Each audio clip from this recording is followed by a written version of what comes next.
Nama saya Syaka Malia, usia saya 24 tahun. Saya sudah mengalami OCD sejak 2 tahun yang lalu. Awal mula kena OCD tuh sebenarnya udah sadar dari SD, udah ada yang salah.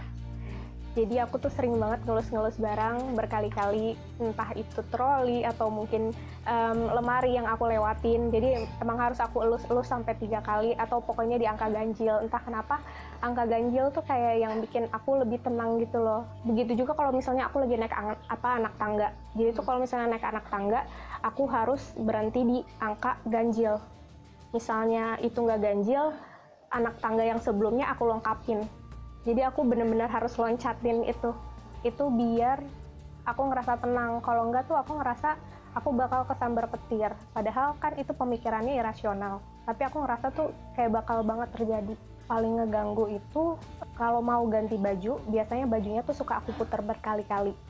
Diputer-puter sampai 3-5 kali sampai aku ngerasa kayak oke, ini udah fine nih. Ya udah baru aku pakai bajunya. Kalau enggak ya udah aku bakal ngerasa nggak enak. Pernah sih aku sampai nangis nggak pakai baju gitu loh, kayak kapan gue pakainya kalau misalnya gue balik-balik terus bajunya gitu. Dari dulu itu sudah kelihatan gejalanya, cuman saya nggak terlalu ngeh gitu. Apa aja gejalanya apa aja? Iya, kayak orang ketakutan gitu. Paling sering kejadian kalau misalnya aku lagi naik motor. Naik motor tuh kadang-kadang suka tiba-tiba harus ngecek spion 3 kali, entah ke kanan atau ke kiri. Itu sering banget, kalau nggak ngelihat spion ya harus nengok ke kanan atau ke kiri 3 kali gitu. Pulang ke rumah biasanya kan masuk lewat pintu gerbang tuh. Pintu gerbang tuh suka aku buka, misalnya aku buka sekali, terus aku kunci lagi, aku buka lagi, aku kunci lagi. Jadi itu sampai di angka ganjil, entah 3 atau 5 kali pengulangan. Aku takutnya keluargaku kecelakaan, entah itu adik aku atau ponakanku yang paling kecil. Itu yang serem banget sih, karena kan adikku kemana-mana pergi naik motor.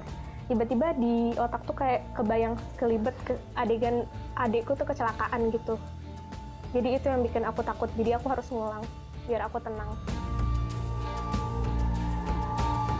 Semuanya ajal maut udah ada yang ngatur. Nah kayak ponakan apa ditinggal itu jangan terlalu was-was. Saya sering nasihatin gitu. Jangan terlalu was-was, nggak usah ini. Berpikir yang positif aja, saya bilang. Tapi ya namanya kita ada istilahnya gangguan ya, kita kan nggak tahu. Dia nggak masuk gitu, kita omongin ya iya tapi gitu lagi. Paling parah itu aku ngerasa mulainya sejak rumahku kemalingan. Nah kemalingannya tuh sampai 2 kali.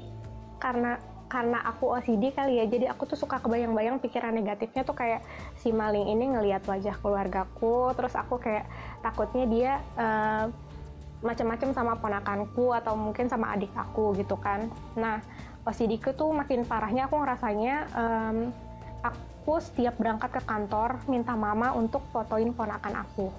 Jadi aku harus make sure dia benar-benar di rumah. Kalau misalnya nggak dikirimin fotonya, aku tuh deg-degan. Kadang di kantor juga tuh aku nangis. Saya lihat tuh paginya tuh pucat mukanya. Kok ini anak tambah parah gitu. Terus saya coba-coba, dia kerja tuh sambil kerja berangkat nih pagi. Kok nggak apa-apa, nggak sakit, enggak. Cuman gitu mukanya pucat, saya udah nggak enak. Saya bilang, terus gak lama itu dia HP. Ma, fotoin ini fotonya si ini. Jadi saya itu ikut-ikutan stres sama dia ngeliat itu.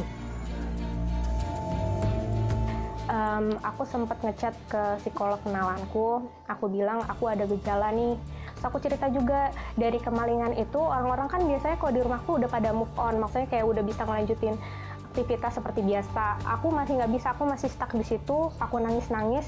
Terus aku malah kepikiran kayak, aduh mendingan mati aja. Itu kan kayak remeh banget ya, tapi aku bisa kepikiran sampai ke sana saking capeknya dari pikiran negatif aku.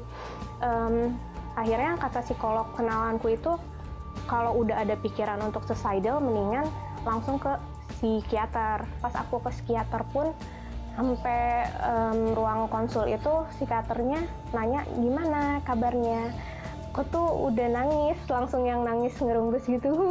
Aku capek dok, aku capek ngulang-ngulang gitu. Ngulang-ngulang apa? Ngulang-ngulang nge-scroll handphone, ngecekin ponakan yang sampai segitunya.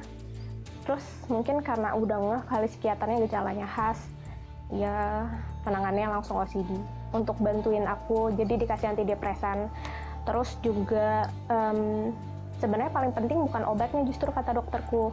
Paling penting itu dari pola pikir kita sendiri, karena kalau OCD mau sembuh itu harus dari niat diri kita. Jadi kalau misalnya ada pikiran untuk mengulang, dokterku menyarankan untuk kayak tanamin lagi, udah sekali aja cukup gitu. Harus ada afirmasi diri sendiri. Kalau aku sih mikirnya nggak semua orang bisa nerima penyakit OCD ini gitu. Jadi kalau emang ngerasa ada yang salah sama diri sendiri, kenapa kita nggak duluan aja yang cari pertolongan ke orang lain? Seandainya emang lingkungan kita menolak untuk bantu kita, setidaknya kita cari orang lain yang bisa ngebantu kita untuk keluar dari jeratan OCD ini. Karena OCD itu benar-benar penyakit, aku ngerasa sendiri kok. Setelah aku ke psikiater, aku tuh ngerasa kayak banyak banget perubahan dalam hidup aku. Aku juga ngerasa jadi lebih gampang ngejalanin aktivitas yang tadinya aku ngerasa kayak terjerat banget sama hitungan 1, 2, 3 segala macam itu. Sekarang aku udah bener-bener lepas dari itu semua sih. Buat teman-teman yang punya gejala seperti aku, kalian jangan takut ke psikolog atau ke psikiater. Nggak ada salahnya untuk minta bantuan ke profesional. Kita semua butuh kesehatan jiwa dan mental sama porsinya.